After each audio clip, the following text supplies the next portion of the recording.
एक प्रश्न किसी ने किया कि आप जो प्रायः ये कहते हैं कि श्री जी सर्वोपरि और उन्हीं के अंश से दुर्गादि शक्तियां हैं, तो मुझे चुभता है कि जैसे आपकी इष्ट राधा महारानी है, ऐसे हमारी इष्ट माता जी हैं, तो आप कहते हो करोड़वें अंश में दुर्गा जी हैं श्री राधा रानी के, तो हमको भी तो चुभता है कि आप कहते हो, हम नहीं कह रहे। तस्मा शास्त्रम प्रमाणम ते कार्याकार्यो व्यवस्थित हो। पहली बात तो हमारी श्री जी क्या है, जब हम श्री जी से चित्त जोड़ेंगे तब पता चलेगा। और दूसरी बात है कि जो शास्त्रों में लिखा है उसे, पद्म पुराण पाताल खंड अध्याय 81, भगवान शिव कह रहे हैं, बहुत ध्यान से सुनिए। अंतरंगैस्तथा नित्य विभूतैस्तैश्चिदादिभिः गोपनादुच्यते गोपी राधिका कृष्ण वल्लभा देवी कृष्णमयी प्रोक्ता राधिका परदेवता सर्वलक्ष्मी स्वरूपा सा कृष्णाह्लाद स्वरूपिणी तथा सा प्रोच्यते विप्र लादिनीति मनीषी भी। ध्यान से, तत्कला कोटि कोट्यंसा दुर्गाद्यास्त्रिगुणात्मिका सा तो साक्षात् महालक्ष्मी कृष्णो नारायण प्रभु नैतयोर्विद्यते भेदः स्वल्पोपि मुनिषत्तम इयं दुर्गा हरिरुद्रः कृष्णा शक्र इयं शची सावित्री इयं हरिर्ब्रह्मा धूमूर्णासौ यमो हरिः बहुना किं मुनिश्रेष्ठ बिना ताभ्यां न किंचन चिद चिद लक्षणं सर्वं राधा कृष्णमयं जगत् इत्थं सर्वं तयोरेव विभूतिं विद्धि नारद न शक्यते मया वक्तुं वर्षकोटि शतैरपि। भगवान शंकर कैलाश में विराजमान हैं, देवर्षि नारद जी सनकादि बड़े बड़े महापुरुषों की सभा लगी हुई, उस सभा में कह रहे हैं, नारद जी को संबोधन करके भगवान शिव कह रहे हैं, हे नारद जी, ये जो श्री कृष्ण प्रिया राधा है, ये महाचैतन्य शक्ति स्वरूपा जितनी भी देवियां हैं, ये सब इनके अंश से प्रकट हुई है। ये अंतरंग विभूति हैं, इसीलिए इनको कोई जानता नहीं, अत्यंत गोपन तत्व है, इसीलिए इनका एक नाम गोपी है। श्री कृष्ण सदैव इनकी आराधना करते, इसलिए नाम इनका राधा है, और ये सदैव श्री कृष्ण की आराधना में रहती, इसलिए इनका एक नाम राधिका है। ये और श्री कृष्ण दो नहीं है, श्री कृष्ण में राधा है, राधा में श्री कृष्ण है। ये राधा परा देवता है। जितनी भी लक्ष्मी आदि शक्तियां सब इन्हीं के अंश से हैं। आपको भगवान का आह्लाद कहा गया है, आह्लाद, और जब मूर्तिमान ये हुई तो राधा कह गई, किशोरी जो कह गई। और तत्कला कोटि कोट्यंसा, भगवान शिव बोल रहे हैं, तत्कला कोटि कोट्यंसा दुर्गाद्य त्रिगुणात्मिका, दुर्गा आदि जितनी त्रिगुणात्मिका दैवी शक्तियां हैं, ये इनके कला से करोड़वें अंश में प्रकट है। ये ही प्रकट है, पर करोड़वें अंश में प्रकट है। हम नहीं कह रहे, ये भगवान शिव कह रहे हैं। जो राधा कृपा कटाक्ष पढ़ते हैं, वो पढ़ के देखे, आखिरी में भगवान शिव कह रहे हैं, क्रियेश्वरी मखेश्वरी स्वधेश्वरी त्रिवेद भारतीश्वरी प्रमाण शासनेश्वरी। हमारे यहाँ सुधा निधि में महाप्रभु हरिवंश चंद्र जी कह रहे हैं, प्रेमणा सन्मधुरोज्ज्वलस्य हृदयं संगार लीला कला वैचित्री परमावधिर भगवता पूज्य विकापी सता ईशानी च सची महासुख तनु शक्ति स्वतंत्रा परा श्री वृंदावन नाथ पट्ट महिषी राधयु सेव्यामम बोले तत्कला कोटि कोट्यंसा, कला उन्हीं की कला, राधा की ही कला, श्री किशोरी जी के ही अंश से करोड़ों एक करोड़वें अंश में सब शक्तियों का प्रादुर्भाव हुआ। श्री राधा अपने अंश से महालक्ष्मी रूप धारण करते हैं, तो भगवान श्री कृष्ण नारायण रूप धारण करते हैं। मुनिश्रेष्ठ थोड़ा भी भेद नहीं है। ये श्री राधा दुर्गा रूप धारण करते हैं, तो श्री कृष्ण शिव रूप धारण करते हैं, रुद्र। जब श्री कृष्ण के अंश से इंद्र, तो श्री राधा किशोरी के अंश से सची इंद्राणी। जब श्री कृष्ण के अंश से ब्रह्मा, तो राधा किशोरी के अंश से सावित्री देवी। जब श्री कृष्ण के अंश से यमराज, तो उनकी पत्नी धूमोरणा के रूप में श्री राधा किशोरी। अधिक क्या कहूं, इन दोनों के सिवा किसी की सत्ता ही नहीं। यही सब चिद चिद लक्षणम सर्वम राधा कृष्णमयम जगत, चेतन अचेतन सारा संसार श्री राधा कृष्ण का स्वरूप है। नारद जी, मैं इन विभूतियों का क्या वर्णन करूं? अगर 100 करोड़ वर्ष तक राधा की महिमा वर्णन करूं तो भी नहीं कर सकता। भगवान शिव, कुछ ऐसे भावुक जन हैं कि वो कहते हैं कि आप भगवान शंकर को श्री कृष्ण से छोटा कहते हैं, वो हमारे आराध्य देव, हमको चुभता है। देखो, जब तत्व की चर्चा होगी तो एक है, और जब लीला की चर्चा होगी तो वही एक विविध लीलाएं करता है, वही एक विविध लीलाएं करता है। रास में भगवान शंकर आए, अगर थोड़ा भी शास्त्र को पढ़े हो तो पढ़ के देख लेना।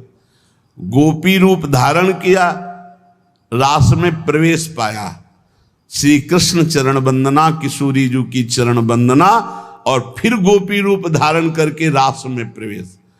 अच्छा, कोई भी ये कैसे नकार सकता है कि भगवान शंकर की जटाओं में गंगा जी हैं, और वो गंगा जी क्या है, क्या आप नहीं जानते हो? गंगा तरंग रमणीय जो जटा कलापम गौरी विभूषित वाम भागम, भगवान शिव के लिए आता है। तो जो जटा कटा संभ्रमम भ्रमण नीलम पर निर्झरी जो विराजमान है गंगा जी, वो कौन है? गांगम वारि मनोहारि मुरारी चरण अच्युतम त्रिपुरारि शिरश्चारी पापापहारी पुना तुमा। देखो भाई, तत्व एक है, पर लीला में जब प्रारंभ होगा तो लीला में छुटाई बड़ाई हंसी मजाक, वो उनकी आराधना, वो उनकी आराधना। तत्व एक है। अभी आप यहां सुन रहे हो कि जब श्री कृष्ण शिव रूप धारण करते हैं तो राधा किशोरी दुर्गा रूप धारण करती, यही है, कोई और थोड़ी है। पर जब लीला की बात आती तो वही भगवान शंकर गोपी रूप, आज भी भगवान गोपेश्वर का श्रृंगार होता है गोपी रूप में। शाम टाइम जल नहीं चढ़ता, नथुनी बाला और सब चुनरी धारण करके भगवान शिव गोपीश्वर के रूप में विराजते हैं। भगवान शंकर गंगा जी को नेत्रों से भी रोक सकते थे, लेकिन जटाओं में धारण किया कि श्री कृष्ण का चरणामृत है, वामन भगवान का चरणामृत है, वामन के रूप में श्री कृष्ण ही है। प्राणाधिक प्रियतमा सर्वाभ्याः सुंदरी परा, सर्वयुक्ता च सौभाग्य भाग्नि गौरवान्विता। हमारी जो श्री किशोरी जो हैं, एक यहां बात ध्यान रखनी है कि एक प्रश्न और आता है सभा में, जब चर्चा होती है तो उसको सुनकर के लोगों के अंदर प्रश्न आता है कि शिव पुराण में लिखा है कि भगवान शंकर सर्वश्रेष्ठ है, देवी पुराण में लिखा है कि इन्हीं से सबकी उत्पत्ति है। आप गणेश महिमा को देखो तो यम ब्रह्म त्वम ब्रह्म, सब कुछ जिस पुराण को देखो उसी से सृष्टि हुई है। इसका मतलब क्या है? गलत है क्या? जब तुम शिव पुराण पढ़ोगे तो शिव तत्व से ही सबकी उत्पत्ति है, सब कुछ शिव तत्व है, पढ़े हैं। जैसे यहां कहा भगवान शंकर ने चिद चिद लक्षणम सर्वम राधा कृष्णमयम जगत, ऐसे कहा गया है हे भगवती हे भगवान, आपसे ही सृष्टि प्रकट है, शिव पुराण में, क्योंकि जितनी माताएं वो सब भगवती हैं और जितने पुरुष हैं वो सब हे भगवान शिव आपका ही स्वरूप है। चराचर जगत शिव और पार्वतीमय है। भगवान का ऐसा लिंग प्रकट हुआ शिव जी का कि 100 कल्प तक ब्रह्मा जी उतरते चढ़ते रहे, पार न पाया। फिर भगवान विष्णु उसमें पढ़ना शिव पुराण में, हम तो पढ़ करके बात कर रहे, आर पार नहीं पाया। भगवान शिव से ही नारायण का प्रादुर्भाव होता है, भगवान का प्रादुर्भाव होता है, भगवान शिव से ही ब्रह्मा का प्रादुर्भाव होता है। जब देवी भागवत पढ़ो तो सब कुछ देवी जी से प्रकट हुआ। तो क्या झूठा है क्या? पुराण कोई झूठे हैं क्या? तो अगर उनसे प्रकट हुआ तो इनसे कैसे? भागवत पढ़ करके देखो तो श्री हरि से, नाभि कमल से ब्रह्मा, ब्रह्मा की भ्रकुट से शंकर, रुद्र का अवतार। उधर पढ़ करके देखो तो उन भगवान शिव से ब्रह्मा और श्री हरि प्रकट होते हैं। देवी भागवत पढ़ करके देखो तो देवी शक्ति। ये है क्या? तत्व। तत्व एक है, वही परमात्मा है। वही जब शिव पुराण पढ़ोगे तो सब कुछ शिव की, जब भागवत पुराण पढ़ोगे तो सब कुछ श्री हरि का, और जब देवी भागवत पढ़ोगे तो सब कुछ वही। देवी प्रपन्नार्थ हरे प्रसीद प्रसीद मातर जगतो खिलस्य प्रसीद विश्वेश्वरी पाहे विश्वम त्वमीश्वरी देवी चराचरस्य। हे देवी तुम ही चराचर में व्याप्त हो, तुम ईश्वरी हो, तुम सर्वशक्तिमान हो, तुमसे बढ़कर कोई नहीं। क्या समझते हो? जो जहां है वही परम तत्व है और वो वही सब कुछ है। इधर से हम देखेंगे तो कृष्णाकार, उधर से देखोगे तो शिवाकार, उधर से देखोगे तो दुर्गा में, उधर से देखोगे काली में। जो बोलो वही परम तत्व है। पर जब हम लीला का गायन करते हैं तो लीला में विभाग हो जाता है। वही एक परमात्मा, वेद कहता है एकोहम बहुश्यामा, मैं एक बहुत रूपों में हो जाऊं।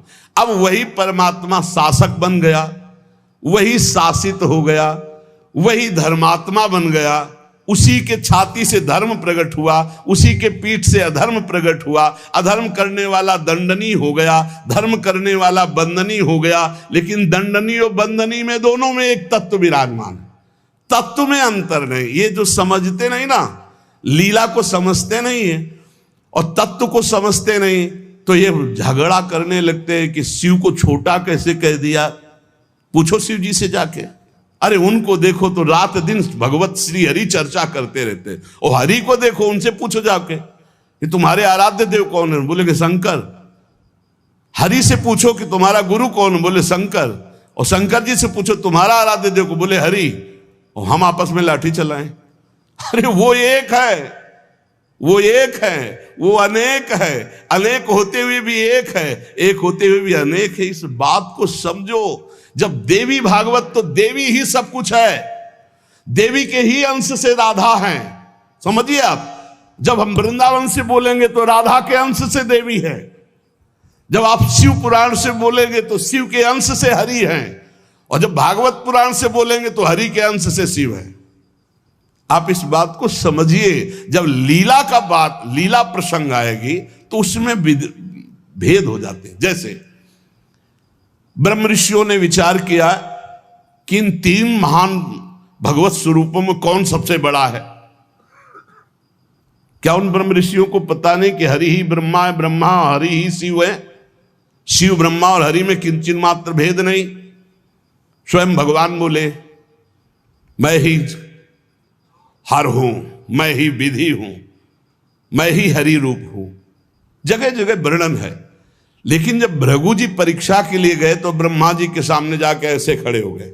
यह भद्रता है गुरुजनों के सामने ऐसे खड़े होना। ऐसे नहीं खड़े हुआ जाता, ये अभद्रता कही जाती। गुरुजनों के सामने सावधानी पूर्वक हाथ जोड़कर या बहुत नम्र ऐसे। अब वो गए और ऐसे खड़े हो गए। ब्रह्मा जी ने कहा तो सभा की मर्यादा के विरुद्ध है, पर भृगु जी उनके पुत्र हैं, थोड़ा गुस्सा आया पर शांत रहे। शंकर जी के पास गए, बोले आओ भाई, बहुत दिनों बाद आगमन हुआ भृगु जी से। बोले हम तुम्हारे गले नहीं लगते हैं, परम पवित्र रहते हैं। उठाया त्रिशूल उन्होंने कि हमको।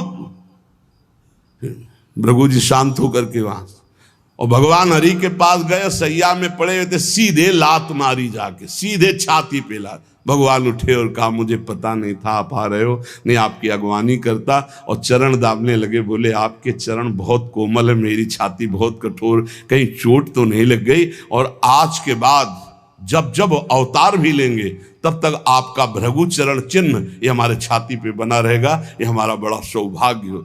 आंसू आ गए भृगु जी के। अब आप क्या कहेंगे? कोई छोटा बड़ा नहीं, जब लीला होती है और एक ही तत्व है तो रंगमंच पर वही सब रूप धारण किए, जगन नाटक वही भवा, इस बात को सब। पर जब हम किशोरी जी की बात कहेंगे तो किशोरी जी के अंश से सब शक्तियां हैं, और जब आप दुर्गा की बात करें तो आपको वहां से दिखाई देगा किशोरी जी दुर्गा जी के अंश है, क्योंकि इधर से अंश वो, उधर से अंश वो उनकी अंशी, वो उनकी अंशी, कोई अंतर नहीं। इधर से हम बोलेंगे श्री कृष्ण के अंश से शिव, और जब शिव पुराण में पढ़ोगे तो शिव जी के अंश से श्री कृष्ण। अब इसमें संशय थोड़ी, क्योंकि वही एक तत्व है, विविध प्रकार से लीला कर रहा है। इसलिए भ्रम का तो ध्यान छोड़ दो, भ्रम छोड़ दो। जब जब जैसा अवसर आया वही रूप धारण किए तत्व विराज। पर जब लीला की चर्चा होगी तो माधुर्य रस में ऐश्वर्य का प्रवेश नहीं, भगवान के ऐश्वर्य का प्रवेश नहीं, तो और ऐश्वर्य शक्तियों की तो बात जाने दो। कभी आपको कोई भी शास्त्र मिला हो कि ब्रज में सुदर्शन चक्र का प्रयोग भगवान ने किया या प्रवेश हुआ, तो हमें बताना। कभी दिव्य वैभव का प्रयोग, क्योंकि ये माधुर्य का क्षेत्र है, ये जो ब्रज है ये वात्सल्य माधुर्य। कभी सुदर्शन चक्र से ब्रज में किसी को मारा हो, मुझे तो याद नहीं है, आप लोगों को कोई याद आवे तो हमको भी बता देना, क्योंकि अभी तक तो नहीं पढ़ा है हम। आगे अगर किसी को लगे, दूध पीते हुए पूतना को मारा, प्रवेश करके अगासुर को मारा, फाड़ के बकासुर को फेंक दिया, और उसका पैर पकड़ के धेनुकासुर को मारा, बस यही थप्पड़ घूसा इसी से पहुंचा दिया है। ना तो कौमोदकी गदा आई है, ना प्रभु की तलवार आई है, ना यहां सुदर्शन चक्र आया है, ना यहां दारुक सारथी रथ लेके आया है। ये ऐश्वर्य नहीं, ये प्रेम देश है, ऐश्वर्य का प्रवेश नहीं है यहां। और जहां कहीं ऐश्वर्य का कुछ दिग्दर्शन कराना चाहा तो वहां वात्सल्य ने डांट लगा दी है। जैसे मुख में जब मिट्टी खाई हो ऐश्वर्य दिखाना शुरू किया तो वात्सल्य ने डांटा है, यहां नहीं। तो तुरंत मैया को लगा है मेरी आंखों का दोष कोई है, ये तो मेरा लाला है, ऐश्वर्य का। अब जब निकुंज की बात आती है तो इसमें तो बिल्कुल ऐश्वर्य का प्रवेश नहीं है। ब्रज में तो आप थोड़ा ऐश्वर्य की झलक दिखा दिए, अंतर ध्यान हो गए, लेकिन निकुंज में कहीं नहीं कि अंतर ध्यान की लीला एक बार भी हुई हो। निकुंज में बताना पूरे वाणियों को पढ़ करके। अब जो निकुंज रस है इसमें कहीं वर्णन नहीं है कि अष्टभुजा का प्रवेश है या षोडश भुजा का। हमारी ही श्री जी सब अंशों से है, लेकिन ऐश्वर्य रूप नहीं, ये महामाधुर्य रूप है। इसी महामाधुर्य की महिमा की हम उपासना करते तो हमारे लिए हमारा उपास्य देव सर्वश्रेष्ठ है। और जब उपास्य देव की सर्वश्रेष्ठता की लीला में देखते हैं तब ये वर्णन आता है कि अनंत शक्तियां, देखो भगवान शिव ने स्वयं वर्णन किया कि ये जो अनंत शक्तियां तत्कला कोटि कोट्यंसा दुर्गाद्यस्त्र गुणात्मिका। अब देखिए वही प्रभु है शक्ति, वही है शक्तिमान, किंचन मात्र अंतर नहीं। लेकिन प्रभु आदेश करते हैं कि मैं अब अवतार लेने जा रहा हूं, भागवत में पढ़ के देख लेना।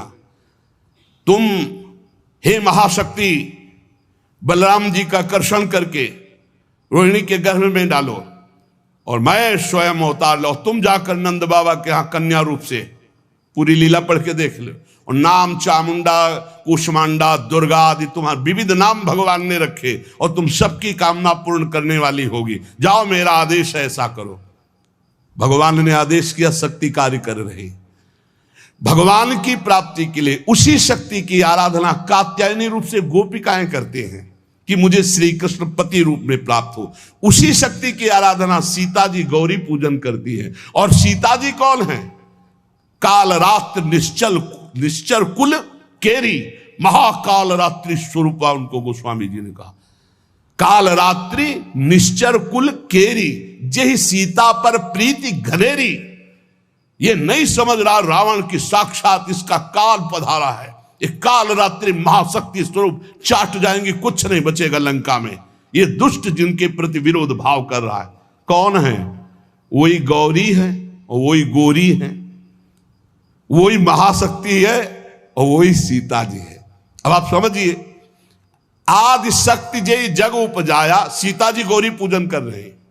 गौरी जी खसी माल मूर्ति मुस्कानी, जाओ मनुजा हिराचियो मिली सोबर साध सुंदर साव। तो सीता जी कौन है?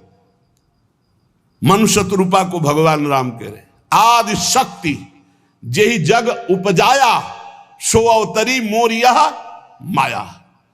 अरे कोई भेद नहीं, कहीं भेद नहीं, पर जब लीला की बात करेंगे तब लीला में भेद दिखाई दे रहा है कि सीता जी गौरी जी का पूजन कर रहे हैं, उनसे वरदान प्राप्त कर रही हैं। और भगवान प्रिया सती को संशय हो जाता है।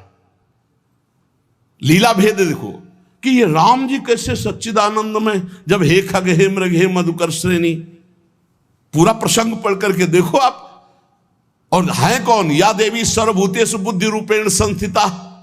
जब लीला में देखोगे तो तत्व की बात भूलना पड़ेगा, तभी स्वाद आएगा। और जब तत्व देखोगे तो शांत रस आएगा।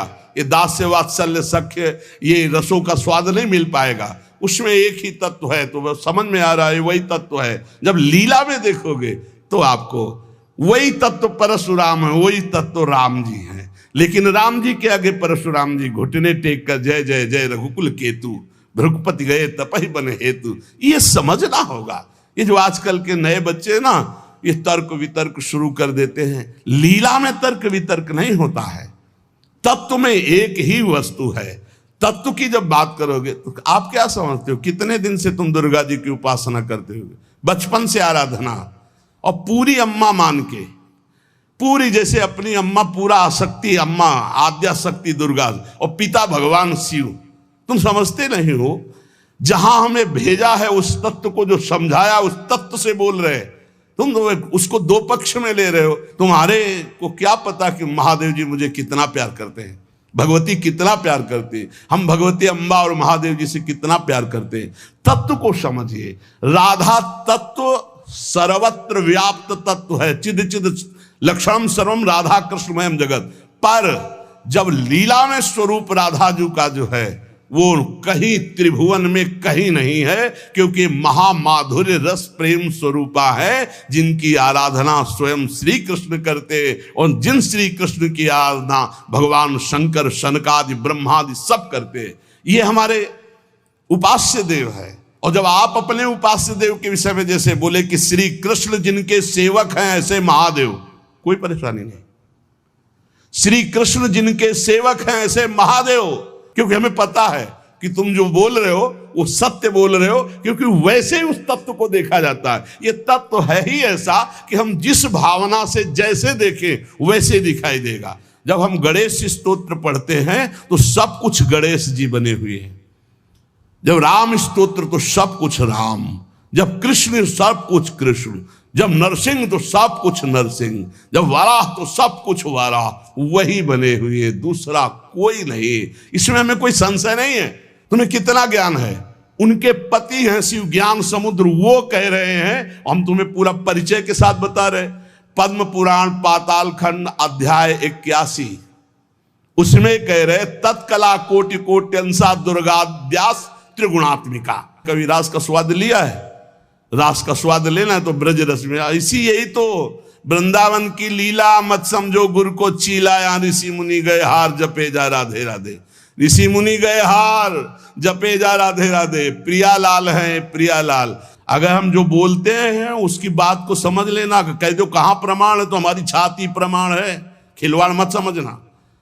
अगर तुमने राधा किशोरी की अवहेलना करके कहा कि अम्बा, जब जड़ भरत जी के ऊपर गड़ासा चलाने की बात अंबा के ही सेवकों ने किया तो भद्रकाली सहन नहीं कर पाई और मूर्ति फोड़ कर प्रकट हो गई, काट के फेंक दिया अपने ही उपासकों को। वो उसमें रहे ना, राधा किशोरी है। तत्व से बोलोगे तो मुझे कभी कोई संशय नहीं, सब एक हैं। जब लीला में आओगे तो तो वही स्वामी बनता है, वही सेवक बनता है। जब लीला में देखोगे तो वही छोटा बनता है, वही बड़ा बनता है। वो विविध रूप धारण करके एक ही तत्व खेल रहा है, इसमें संशय नहीं। पर जब लीला का रसास्वादन करते तब आप उसमें संशय मत करो। वो विविध लीलाएं, वही गोपी बना है, वही श्री जी बना है, वही वृंदावन बना है, और वही प्रीतम बना है, और वही खेल रहा है।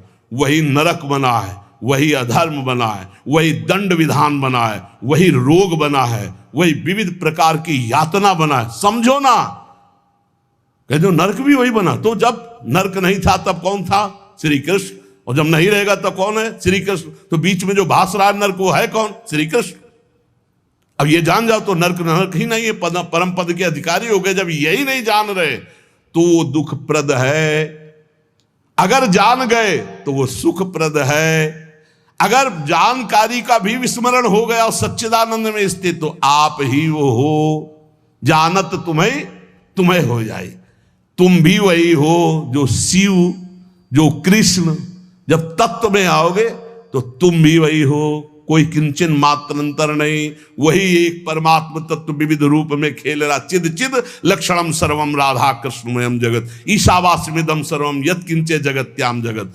और सच्ची मानो बिना भजन के समझ नहीं सकते रे।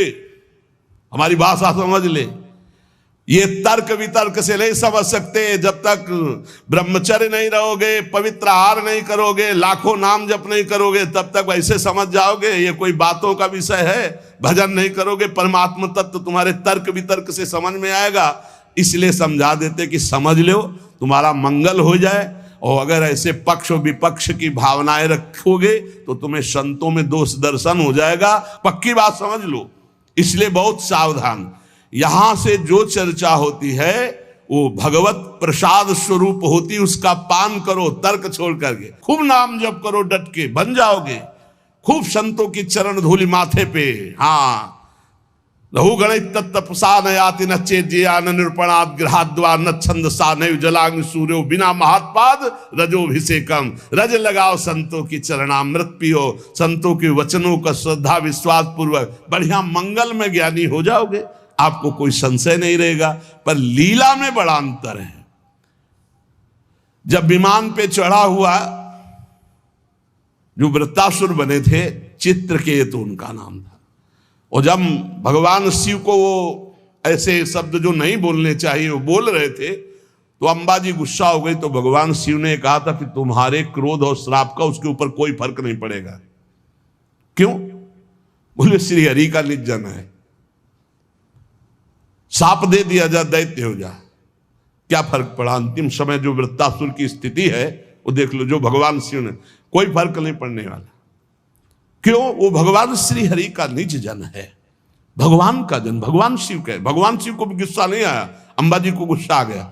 ये ऐसे जगत गुरु भगवान शिव से ऐसे नहीं बात करना चाहिए। विमान से उतरकर साष्टांग दंडवत होना चाहिए। त्रुटि है तो भगवान शिव ने कहा त्रुटि होते हुए भी श्री हरि का है, इसलिए इसके ऊपर कोई फर्क नहीं पड़ेगा। और नहीं बना वृत्तासुर मिला तो ऐसा वृत्तासुर बना, हाहाकार त्रिभुवन में मच गया। होश उड़ गए देवताओं के। तब दधीच की हड्डियों से वज्र का निर्माण हुआ। जब देखा कि हाथ में ऋषि का जो अस्थिपंजर, उसी से वज्र का निर्माण हुआ है, तो कहा देवराज ये मत सोचना मैं वज्र से डर रहा हूं, रुक जाओ। भगवान हरि से बात की। जैसे छोटा सा बछड़ा अपनी माँ की, जैसे घोंसले में बिना पंख उगे हुए बच्चा चिड़िया का अपनी माँ का, जैसे परदेश गए हुए पत्नी अपने पति का चिंतन, हे नाथ ऐसे ही हमारी वृत्ति आप में लगी रहे। और आज चलाओ, ये अमोघ है, चिंता मत करो, ये अमोघ है, मेरे ऊपर चलाओगे विध्वंस हो जाऊंगा, क्योंकि मैं जानता हूं ये क्या स्थिति वृत्तासुर की। अंतिम समय एकदम भगवदाकार वृत्ति जो बड़े बड़े ब्रह्म ऋषियों की होती है, वही महाभागवत वृत्तासुर की। इसलिए हरि सर्वत्र सब रूपों में व्याप्त है, इसमें कोई संशय नहीं। मत्ता परतरम नान्यत किंचिदस्ति धनंजय। पर पुराणों में जो है, जहां जिस पुराण की चर्चा वही सर्वोपरि है। अगर देवी भागवत तो सर्वोपरि, उसी से सबका प्रादुर्भाव। शिव पुराण तो सर्वोपरि, उसी से सबका प्रादुर्भाव। गणेश तो उसी से सबका प्रादुर्भाव। आदि गणेश जिसकी पूजा ब्याह में